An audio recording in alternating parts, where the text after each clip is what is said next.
Alors, on sait que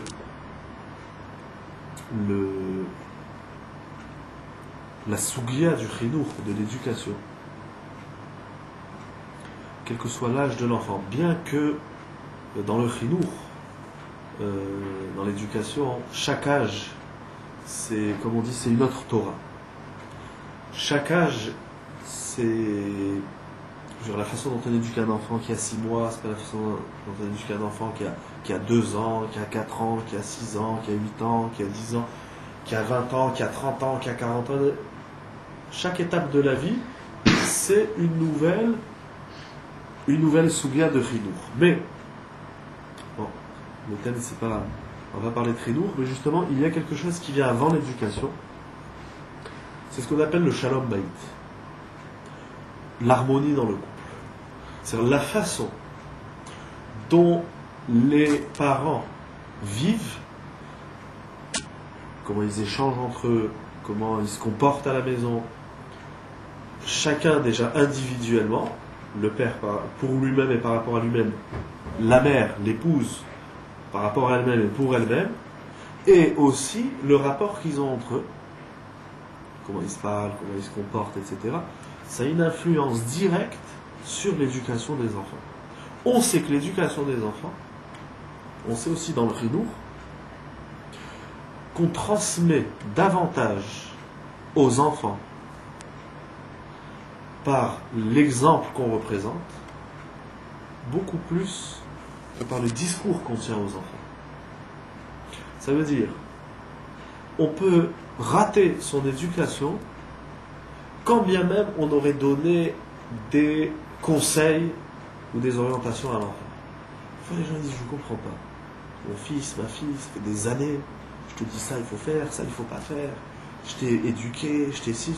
Et l'enfant, finalement, il va faire autre chose. Je ne comprends pas. Il y a un décalage entre le discours que j'ai tenu à mes enfants, à mon enfant, et ce qu'il est.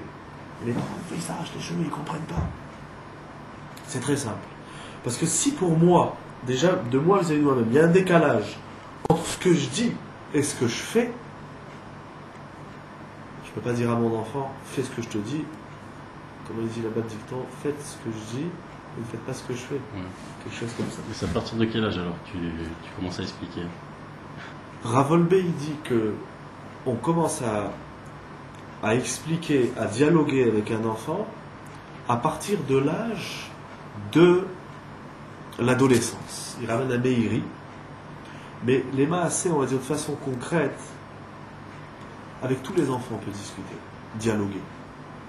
Avec tous les enfants. Même un enfant qui a 1 an, il fait une crise parce qu'il a eu son biberon ou parce qu'il a pas envie d'aller se coucher, on peut lui parler.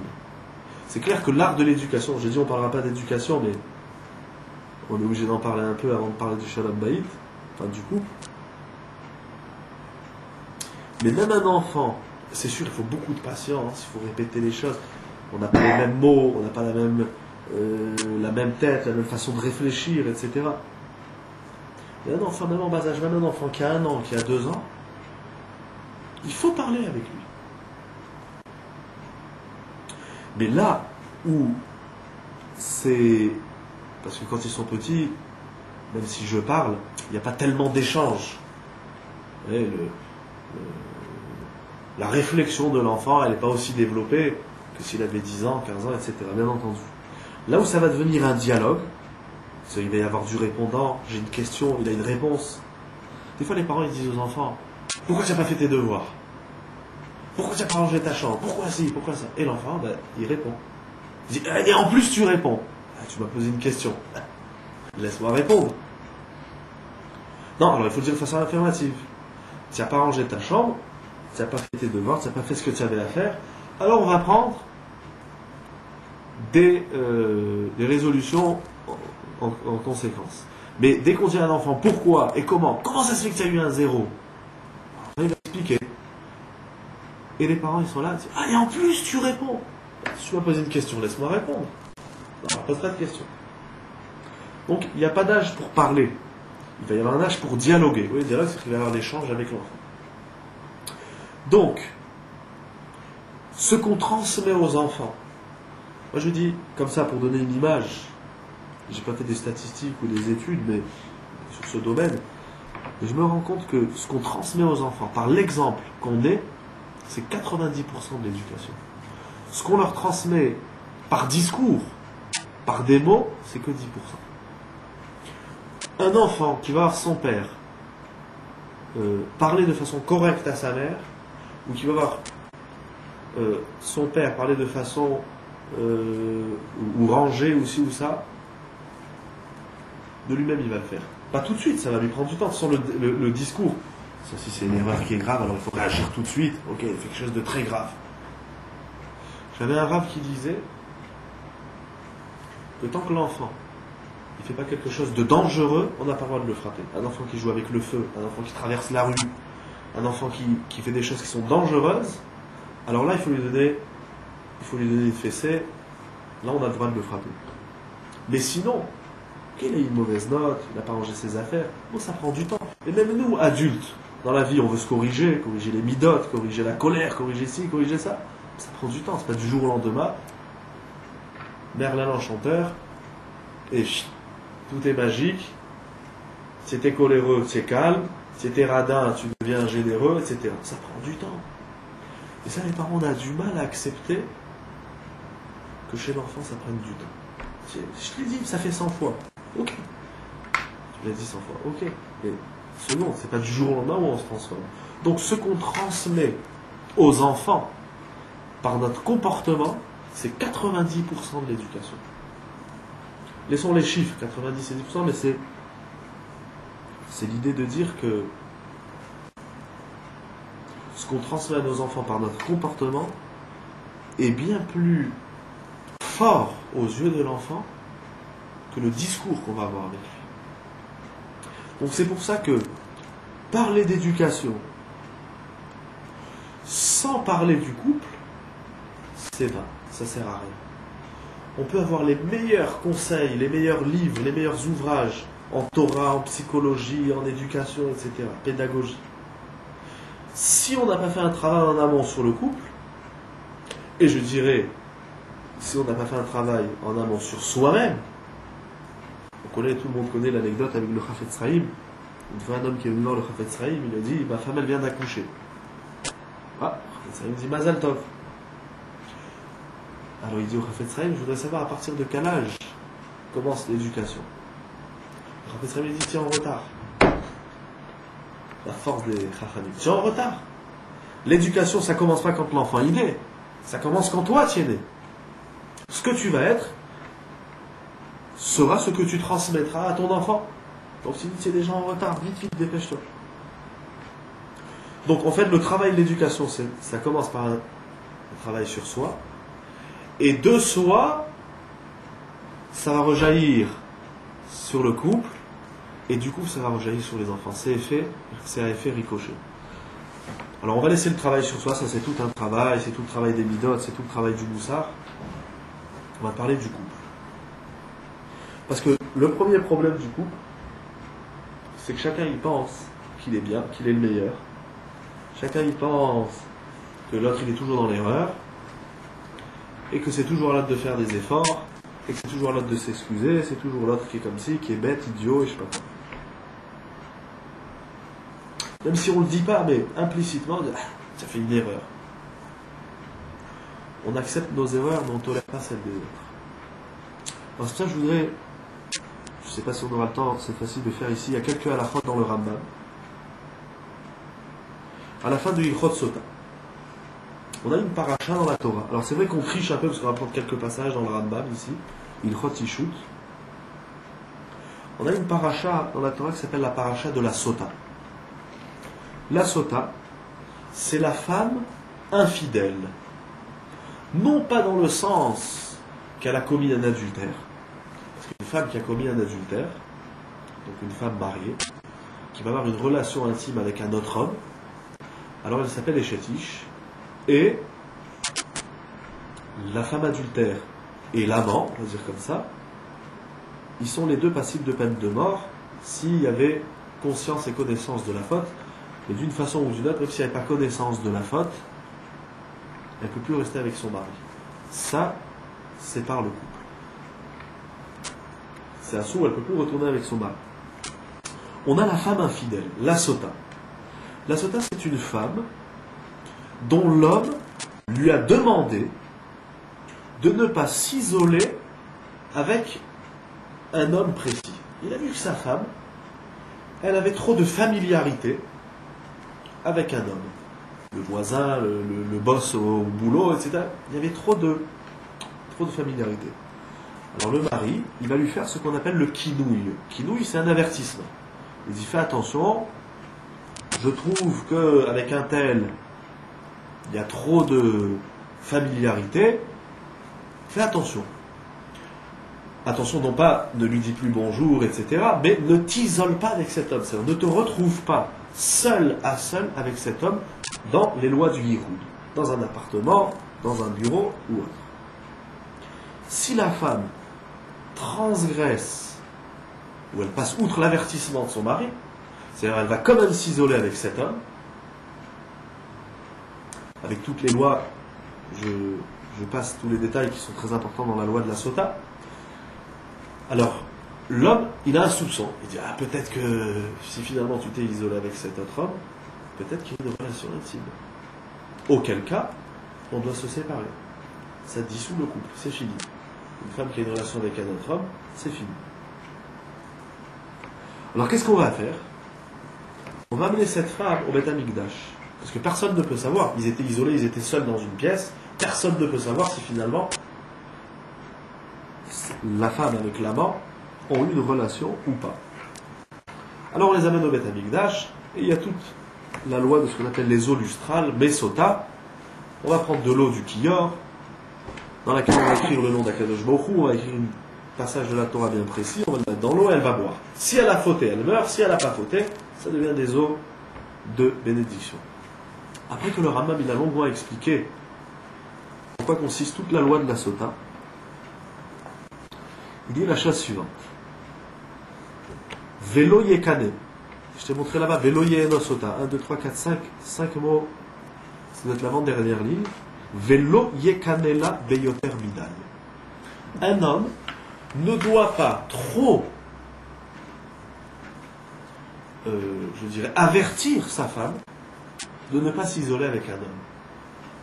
C'est pas, je veux pas que tu t'isoles avec un homme en général. Encore une fois, dans la Sota, c'est précis.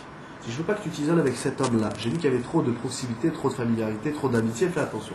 Il dit l'homme, il ne doit pas faire trop ça avec sa femme. Parce que, même si c'est justifié, dans le sens où il voit que sa femme, finalement, elle a l'esprit trop léger avec un autre homme, mais malgré tout, il ne doit pas causer, il ne doit pas, je dirais, faire pression sur sa femme. Au lieu d'arriver à 8h, elle arrive à 8h05. Où tu étais? Ah, tu étais avec lui ici. Fais-le, il est cadela, beyoter midai. De temps en temps, c'est un rappel à l'ordre. Des fois, c'est dans les relations de travail, c'est dans les relations ci ou ça. De temps en temps, un rappel à l'ordre. Mais il ne faut pas qu'il en fasse une psychose où hey, je t'ai vu, tu as traîné avec lui, et ci et ça, je veux plus que tu lui parles. C'est pas du tout ça.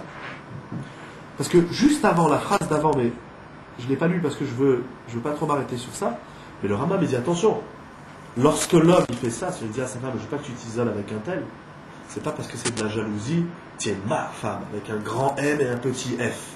Tu es ma femme. La possession, là, il possède sa femme. Je sais pas d'où ça vient. Alors, s'il fait ça, c'est seulement parce qu'il a été imprégné, il dit le Rambam, il a été imprégné d'un esprit de pureté. Il veut que son couple soit basé sur la pureté. C'est ce qu'on appelle la pureté familiale. Il y a la pureté familiale aujourd'hui, quand on dit pureté familiale, c'est-à-dire les lois de la Nida. Mais il veut que son couple soit basé sur l'esprit, sur un esprit pur, sain, on dirait. Pas après on va dire, ah, t'as vu, la femme d'un tel, elle a parlé, et elle s'est isolée avec un homme. Pas de soupçon. Il veut que son couple, il soit pur. C'est de par cet élan de pureté qu'il va avertir sa femme de ne pas s'isoler avec un tel. Mais attention, quand bien même ça viendrait d'un élan de pureté, il ne faut pas qu'il la saoule avec ça, il faut pas. Parce que c'est pas, comme on disait un petit peu au début, c'est pas avec un discours qu'on rabâche sans cesse qu'on imprime les valeurs. C'est par un comportement. Et justement, le Rambam, dans ces 3 halachot qui suivent, au chapitre 15 des lois de Ishut, halakha 17, 18, 19, 20, il va nous expliquer concrètement comment instaurer au sein du couple ce qu'il appelle ici Ruach Tahara, un esprit, une ambiance de pureté. Donc premièrement, il ne faut pas faire pression. Les hommes à pression, c'est des cocottes minutes. Tu m'as pas repassé ma chemise, t'as pas fait ci, t'as pas fait ça. Des fois, c'est pas obligatoirement avec de la colère. T'es une bon à rien, non, sans la jeter. Des fois, il y a l'homme, plus souvent que la femme, on verra. C'est intéressant d'ailleurs parce que le Rambam il va donner des recommandations aussi bien à l'homme qu'à la femme. Ça, bien sûr, ça vient du Talmud, c'est bien de la Gemara, c'est basé sur des Gemarotes. Mais quand le Rambam il les a compilés, c'est assez intéressant comment c'est dit. Les hommes à pression, la première chose que le Rambam nous apprend, c'est que dans le couple, on ne fait pas de pression. La pression, avec toutes les conséquences néfastes qu'elle peut avoir, l'une d'elles, c'est qu'elle n'imprime pas, c'est l'antithèse de la tare. Donc pour trouver un esprit pur, un élan pur, une ambiance de pureté dans le couple, pas de pression. Pas de pression, attention, après il ne faut pas tomber dans l'indifférence. C'est une bon à rien, tout ce que je lui dis elle n'écoute pas, alors je dis plus rien. Non. Le Rambam tout de suite il continue, il va nous dire qu'est-ce qu'il faut faire. Mais de rabâcher les choses, comme ça les unes derrière les autres, ça tu fais pas comme ça. Encore une fois je dis bien, même s'il n'est pas coléreux. Parce qu'on verra, la colère c'est encore un autre problème. Pas d'ambiance de pression, cocotte minute. C'est très dur. Le Rambam il ne parle pas à deux anges. Le Rambam il me parle à moi. Je prends tout ça pour moi le premier. Mais la pureté, c'est quoi? C'est uniquement les lois de Nida aujourd'hui ou c'est autre chose? Dans ce qu'on appelle aujourd'hui la pureté familiale, ça se limite aux lois pratiques de la Nida. La femme doit aller au mikvé, le couple doit se séparer quand elle a ses règles, etc.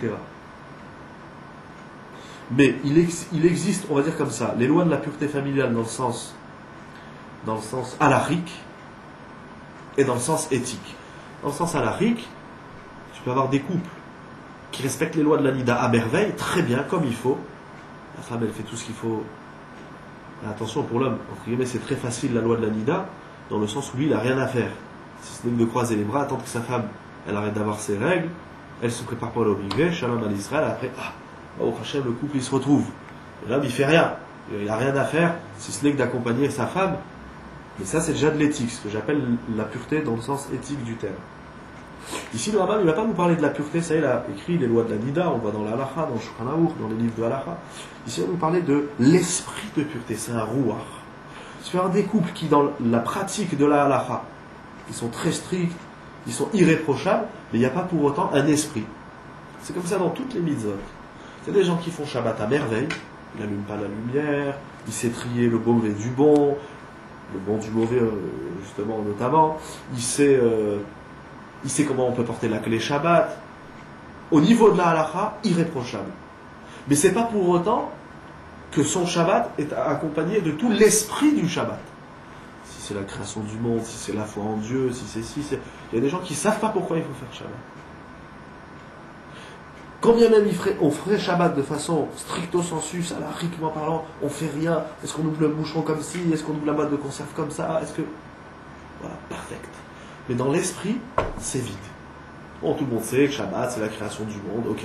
Mais encore, c'est quoi la Gdusha du Shabbat? C'est quoi la Bracha du Shabbat? Etc. Ça suffit pas. Dans toutes les mitzvot, c'est comme ça les tefilines. Ils mettent les tefilines, les plus méodarim, les plus beaux, les plus chers. Mais si on ne sait pas quelle est la fonction de la mitzvah, c'est light. C'est du coca, mais c'est light. Donc, je dirais un petit peu la même chose. Il y a la pureté familiale halakhique, qu'est-ce qu'il faut faire? Mais il y a aussi la pureté familiale dans le sens du ruach, de l'esprit. Donc, première recommandation du Rambam, première indication, il ne faut pas créer une ambiance, comme il dit, beyoter bidai. Il est là derrière elle toutes les 5 minutes. Ce sont les femmes, elles nous le rappellent. Surtout aujourd'hui, l'émancipation de la femme, le MLF, etc. La femme ouverte, la femme si, l'égalité des sexes, comme ils disent. Qu'est-ce que je vais dire à ta femme? À quelle heure tu rentres? Et je fais ce que je veux. Ah, c'est pas un flic. Je me suis épousé avec le commissaire, je sais pas quoi. Non, c'est pour savoir. Je j'ai quand même le droit de savoir à peu près vers quel... Non, bien sûr, fais ta vie, je te donne la carte bleue, tu as ton compte, tu as ta voiture. Elle a tout, sauf son mari. Bon. Aujourd'hui, les femmes, elles ont tout, sauf leur mari. Bien sûr, je vais loin, c'est une caricature. Mais c'est pour dire que il ne faut pas créer cette ambiance, que la femme, elle ait l'impression qu'il y a quelqu'un derrière elle.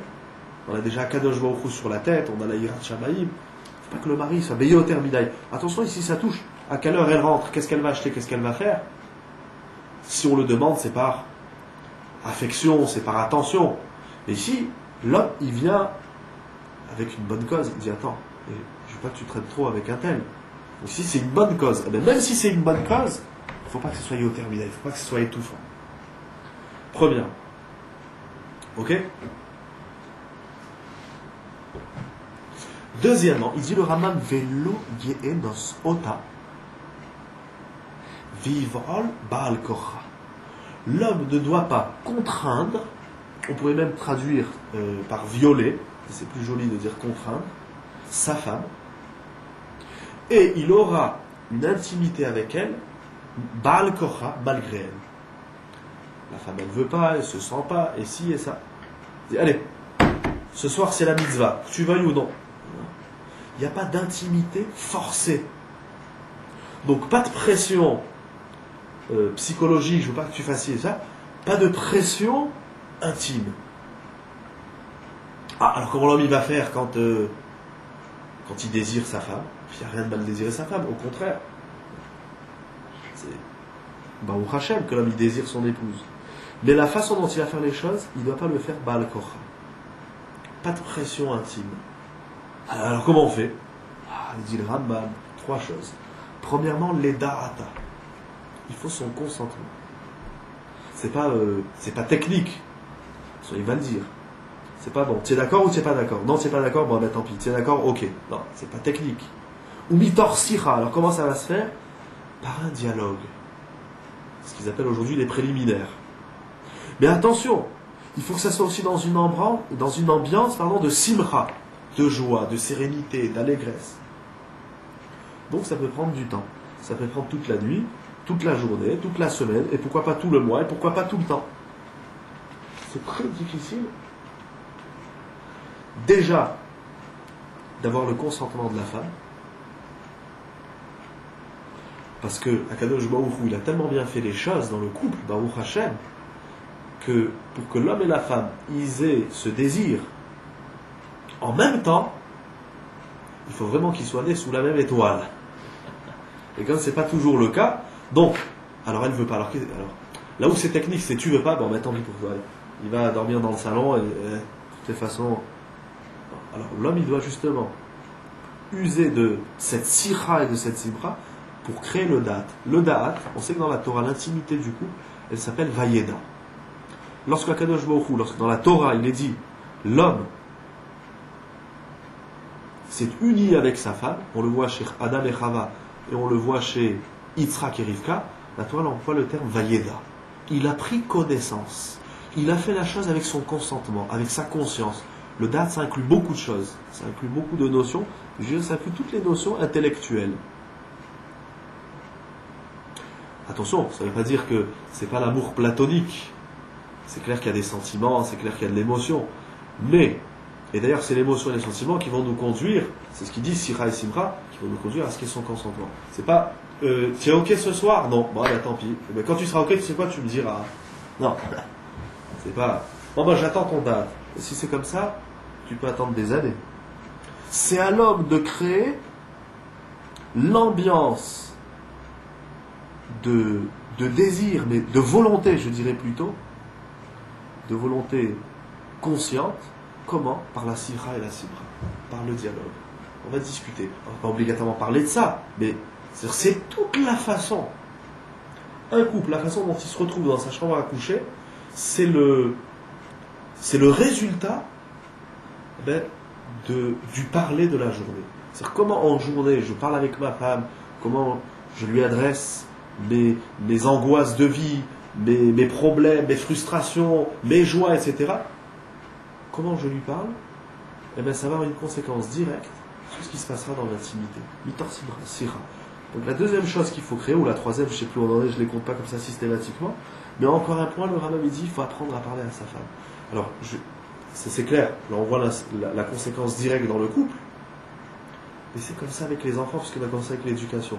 Si quand je parle à ma femme, je crie, ou bien si quand je lui parle, je la maltraite, ou je lui dis des mots qui ne sont pas sympathiques, ou qui ne sont pas respectueux, mais les enfants, je vais dire si papa, il parle à celle-là, entre guillemets de cette façon, oh moi aussi je peux lui parler comme ça.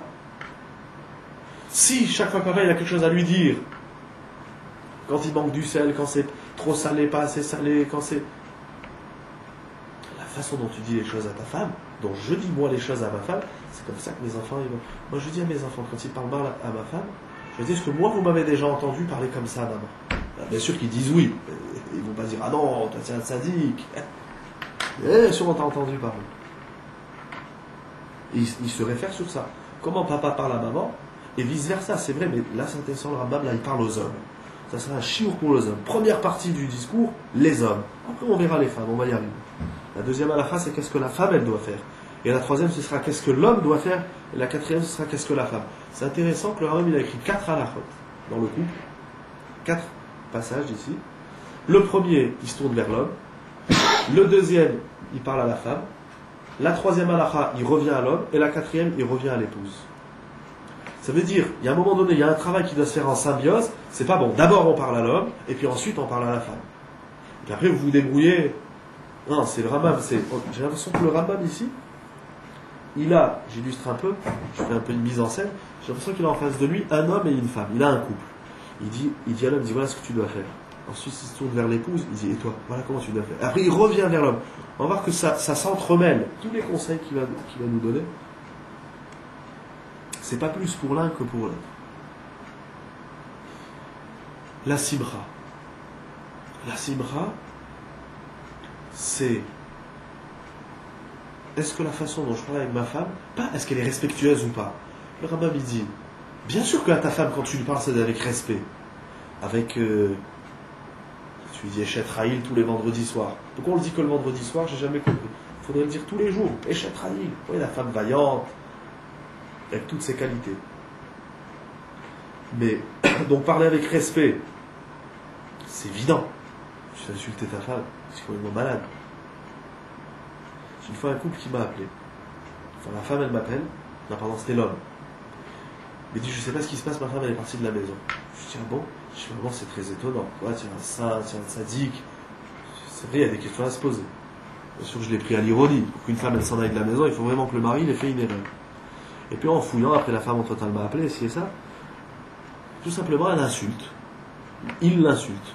Je dis, qu'est-ce que tu veux? Tu récoltes celui qui insulte sa femme, comme une femme qui insulte. C'est plus fréquent, je regarde de l'autre côté, c'est plus l'homme qui insulte sa femme. C'est grave. Mais le Rambam, il est au-delà de ça, il dit, j'ai pas besoin de te dire qu'il faut pas insulter ta femme, c'est évident. Celui qui insulte sa femme, qu'il lui manque de respect, il faut qu'il aille se faire guérir. Il faut pas qu'il étudie du Rambam. De la psychiatrie ou je sais pas quoi, la psychologie profonde. Le Rambam dit, ça suffit pas de parler avec respect. Parce que quand tu lui parles, c'est, comment on va dire, c'est réjouissant. Je veux dire un petit peu comme l'ambiance qui règne entre deux jeunes mariés, ou même avant le mariage, deux fiancés, le fiancé, la fiancée. Chaque fois qu'on se parle, ça nous fait du bien, ça donne de la simra. Mon grand-père, Alava Shalom, M. Pardo, j'ai lu ça dernièrement sur un autre Rav, Rav Moshe Shmuel Shapira aussi, Alava Shalom. Sa femme, une femme de ces deux hommes disait, jusqu'à la fin de leur vie, ils appelaient leur épouse Makala, ma fiancée. Si on arrive à entretenir cette relation de tiens ma fiancée, quand on est fiancé, on se pardonne tout, c'est la joie, on est comblé. Parce que chaque fois que je parle avec ma femme, parce que des fois on en arrive, je ne parle plus. Laisse-moi tranquille, je veux plus t'entendre, tu m'as cassé les pieds, tu m'as cassé les oreilles. Attention, c'est facile à dire, mais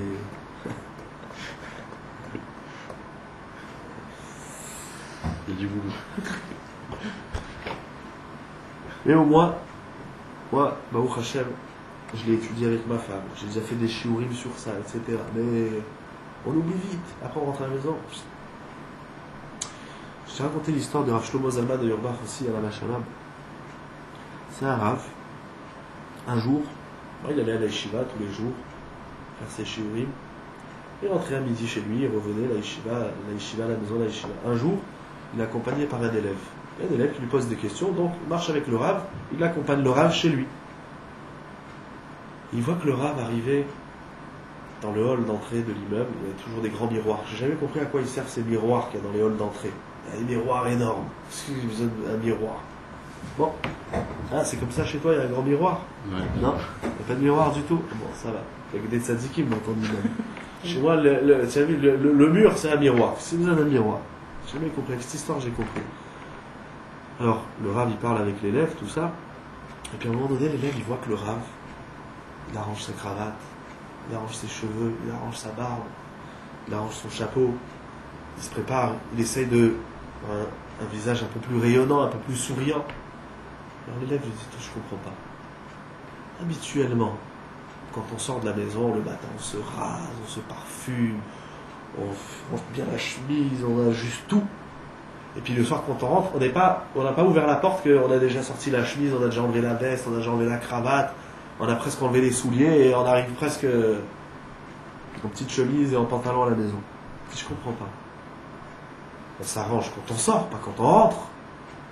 Alors le Rav lui a dit, moi quand je rentre chez moi, je vois pas pourquoi ma femme ne va pas me voir de façon à ce que ça lui donne envie de me regarder. Mais si tu arrives déjà dans la cage d'escalier, tu as déjà arraché ton chapeau et tu arrives comme une serpillière, pourquoi tu veux qu'elle te regarde? Ça c'est des petites choses. C'est-à-dire, est-ce que lorsque je parle à l'autre, ici est-ce que je parle, dans le cas où je parle à ma femme, est-ce que quand je lui parle, ça va lui donner envie de m'écouter, de m'entendre? Ou bien non, je vais la saouler. Donc ça c'est les premières recommandations que le Rambam il nous donne ici dans le couple. On en fait encore une. Encore une alors. Parce qu'il faut parler un peu aux femmes. Après, parce que moi ça m'arrive quand je donne des shiurim de Shalom Bayit aux femmes, alors elles me disent il faut le dire aux hommes. Et quand je parle aux hommes, ils me disent il faut le dire aux femmes. Alors j'arrête de faire des shiurim de Shalom Bayit en étudiant en Havruta. Alors maintenant on va parler à la femme. Il dit le Rambam Vechen Tzivu Chachamim ala Isha. Halakha Yutret. Même nos sages ont ordonné, je dirais ont recommandé à la femme d'être pudique dans sa maison. C'est très intéressant. Pour nous, la tzniut, c'est bon. Dehors, tu te couvres les bras au moins jusqu'au doigt, tu te couvres le visage, tu te couvres les cheveux, bien sûr pas de décolleté, ci et ça, de toute façon, c'est pas trop moulant, trop comme si. À la maison, elle a une petite tenue, elle est. C'est pourquoi. Mais la façon dont la femme, elle s'habille, c'est la façon dont l'homme, il va la regarder. Une femme qui est habillée comme, je n'ai pas besoin de dire comme n'importe quoi, la vie s'en détourne. Il a besoin après de sa télévision pour voir les plus belles femmes de la terre. Mais si à la maison ta femme elle est belle, on a besoin d'avoir. C'est pas présentable. Le rabbin, c'est plus que présentable. Tzniut. Il faut qu'elle ait de la pudeur même à l'intérieur de sa maison. La pudeur, c'est pas seulement vestimentaire. Il continue. Velotarbe, vesrok, vekalutrosh, vifnemala. Il ne faut pas aussi qu'elle ait un comportement léger. La tzniut, c'est un comportement général. C'est pas quand elle arrive à la maison, hop, elle s'enferme dans une blouse et. Mais moi je traduis tzniut par délicatesse. Il faut qu'elle ait de la finesse, de la délicatesse, de la noblesse. Encore une halakha concernant la tzniut, velo titba tashmi shamita befia. La femme n'a pas le droit de dire à son mari, elle ne peut pas lui réclamer titba, elle va lui réclamer une intimité conjugale explicitement par la bouche. C'est pas fin de la part d'une femme. Ça manque de tzniut. La femme, c'est l'art de. Comment dire, c'est l'art de la noblesse, de la discrétion. Puis on sait que quand on demande quelque chose explicitement, ça n'a pas le même charme, ça n'a pas la même valeur que demander les choses avec charme, avec finesse. Velotier Medaberet Besegze. Il ne faut pas qu'elle parle ouvertement, crûment, je dirais, de ce sujet avec son mari. Elle va lui parler, mais il ne faut pas qu'elle le réclame. Il dira ma vélo titva.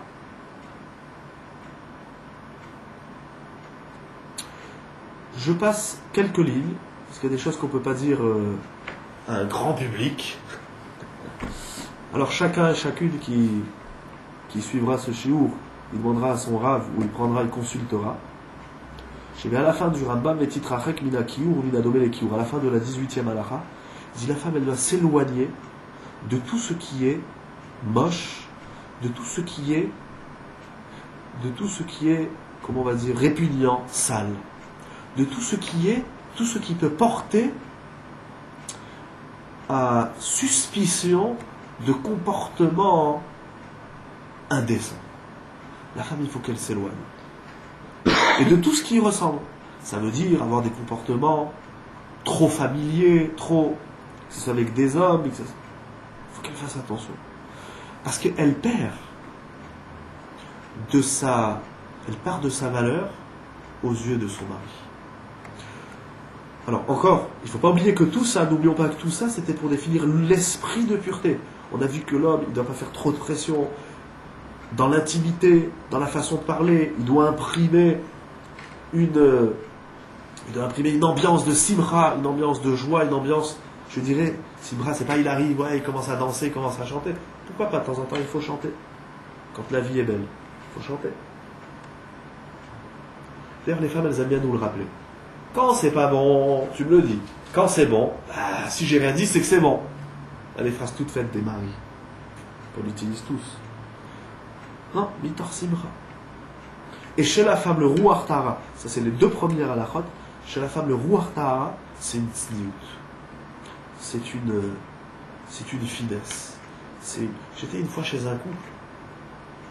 Et bon, c'est déjà chez qui je peux me permettre de dire certaines choses, des gens avec qui on fait un certain travail tout au long de l'année. Puis à un moment donné, l'épouse, elle demande quelque chose à son mari. Mais la façon dont elle lui a demandé, les décibels, elles ont augmenté. Elle criait. Quand une femme, on lui dit arrête de crier, elle dit mais enfin je crie pas, je m'exprime. À un moment, bon, j'ai rien dit. Je dis ouais, c'était gentil, mais c'était avec un ton, je dirais pas autoritaire, mais c'était un peu en criant, elle a levé la voix. Bon, ok, la soirée elle continue, etc. À un moment donné, le mari sort. Je dis je veux juste te donner un conseil dans la vie. Quand tu parles à ton mari, parle à voix basse. Avec plus de charme, plus d'intimité. De toute façon, mon mari, ça ne me dérange pas. Qu'est-ce que tu sais que ça ne me dérange pas? Moi, je peux témoigner, d'autant plus que c'est quelqu'un que je connais, mais je peux témoigner pour tous les hommes de la terre, quand la femme, elle crie, l'homme, ça le dérange. Enfin, en tout cas, il m'a jamais rien dit. Je fais, ok, peut-être qu'il est chacham, parce que s'il va te le dire, il sait que ça va t'énerver, si vous savez. Mais même s'il t'a rien dit, et même si ça ne le dérange pas, mais la façon dont tu vas lui parler, je dirais avec douceur, voilà la tsniout dans la parole. On a vu l'homme, il doit parler de façon réjouissante, simratique, et la femme, elle va parler de façon tsnouatique. On va inventer un peu des mots, on va se faire notre dictionnaire. Quand l'homme y parle, ça doit être ça me fait plaisir de t'entendre mon mari. Et quand la femme, elle parle, ça doit être que c'est doux, que c'est agréable de t'entendre. Je ne sais pas en quelle année le Rambam il a vécu, s'il a vécu sur notre planète, et je dis, c'est clair qu'il a fait un travail énorme, ne serait-ce que pour le dire. J'imagine que dans son Shalom Bayit, son lui-même, il va dire, il y a encore 2 halachot, mais je ne voudrais pas abîmer la suite. À l'occasion, on continuera les 2 halachot qui suivent. Mais c'est clair que c'est un travail de longue haleine. Des fois, il faut dire à sa femme, est-ce que quand je te parle, ça te donne envie de me donner 2 baffes, ou bien ça te donne envie de m'écouter? Il ne faut pas attendre que l'autre dise, tais-toi, je ne veux plus t'entendre. Il faut le faire, c'est un travail même en l'échatri-là, parce que c'est pourquoi tu ne veux plus m'entendre? Attends, je suis ton mari là, j'ai quelque chose à dire. Ouais, pas maintenant, je ne veux pas t'entendre, je ne veux pas t'écouter. Je ne peux plus te supporter. Dégage. Bon, c'est pas dit toujours comme ça, ou Hachem, oui et non. Ça dépend après les chacun et les chacune. Mais des fois, il faut le faire en l'échatri-là. Dis-moi, est-ce que quand je te parle, ça te tente, ça te stresse, tu te sens étouffé, j'en peux plus. Arrête de me dire ça, j'en peux plus. Ok. Mais tu fais quelque chose qui me dérange, comment je fais? Eh ben c'est comme ça, on n'est pas parfait, et puis de toute façon, toi aussi, j'ai beaucoup de choses à te redire, et après on se fait un procès. Et après on se rentre dedans, après c'est la guerre, et ouh, bon échelon là. Et c'est pour ça que je dis, il faut le faire en échatria. L'homme, il doit dire à sa femme, quand je te parle, est-ce que c'est Bessibra? Non? Alors, ok. Et vice versa, la femme, des fois, elle doit dire à son mari, est-ce que quand je te parle, c'est avec douceur, ça te plaît de m'entendre parler? Ouh, des fois on peut plus l'entendre. Ça, arrête de crier, j'en peux plus. Je t'ai entendu, tu l'as déjà dit 10 000 fois. Ouais, mais tu m'entends jamais. Et plus on le dit, et plus elle s'énerve, et plus elle crie, et bien sûr, on est toujours la cause, de toutes les façons.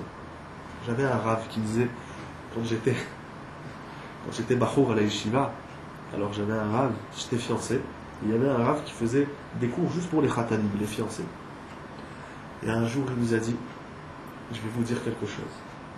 Au moment où vous passez l'anneau dans le doigt de votre kala et que vous dites Arre at mekudeshet li, ça veut dire je te réserve littéralement, entre guillemets bien entendu, parce qu'il est réservé, c'est pas une réservation, billet d'avion, je sais pas quoi. Mais je te prends pour épouse selon la loi de Moshe d'Israël. Il dit je vous traduis ça dans les mots d'aujourd'hui ou dans les mots concrets, réels du couple, ça veut dire je prends sur moi d'être un malach, d'être un ange. Il nous a raconté une anecdote. Il a dit qu'une fois, il était malade comme un chien, comme ça on dit. Il avait 39, il avait une grippe, il ne pouvait pas bouger une semaine au lit. Et sa femme, gentille comme tout, il avait 9 enfants, peut-être qu'aujourd'hui il en a plus, dans le temps il en avait 9. Elle s'occupe des enfants, elle les amène à l'école, et lui il ne peut rien faire. Et voilà qu'un jour, donc étant malade, sa femme elle vient, elle lui prépare du riz. Il dit tu manges pas, tu maigris, c'est pas bon pour ta santé, fais attention, tu vas te déshydrater, tu vas t'affaiblir. Elle lui fait du riz. C'était gentil, c'était avec dévouement, en plus qu'elle a tous les gosses, elle doit s'occuper aussi du mari. Il a dit j'ai pas pu avaler une cuillère du riz, j'ai pas pu, ça passait pas, j'avais envie de vomir, je me sentais pas de manger le riz.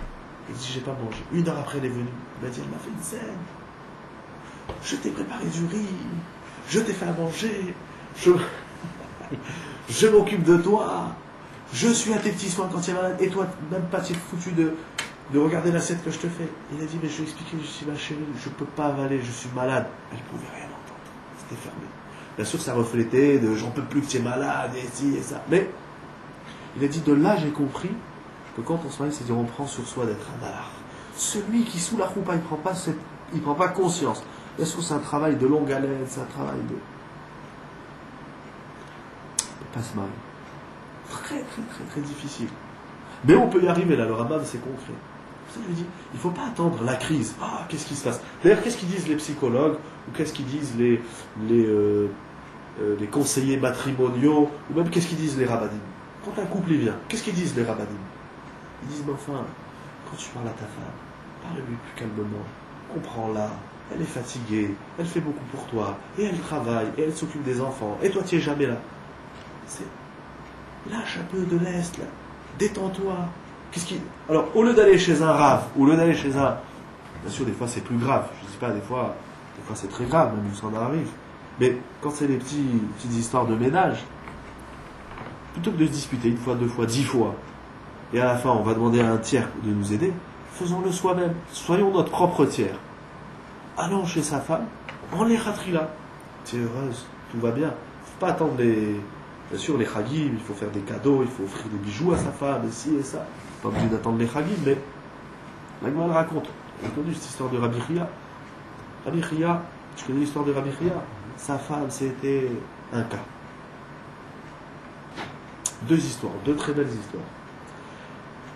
La femme de Rabbi Chia, la Gemara dit que c'était une femme qui criait tellement qu'on entendait dans tout le quartier. Ce que je te dis, tu ne le répètes pas à ma femme. Mais quand elle crie, je lui dis, tu me rappelles la femme de Rabbi Chia. C'est une grande sadéquette. J'aime bien la taquiner. C'est écrit dans le Talmud que la femme de Rabbi Chia, elle criait. Rabbi Chia, tous les jours, quand il revenait de la yeshiva, il amenait une petite attention à sa femme. Ce qu'il trouve au marché, si c'est un légume, si c'est un bijou, si c'est un vêtement, si c'est un objet qu'elle peut avoir besoin à la maison, des choses des fois, elle cherche tous les jours. C'est-à-dire il était tellement attentionné qu'il savait combler sa femme dans le moindre détail qu'elle avait besoin à la maison.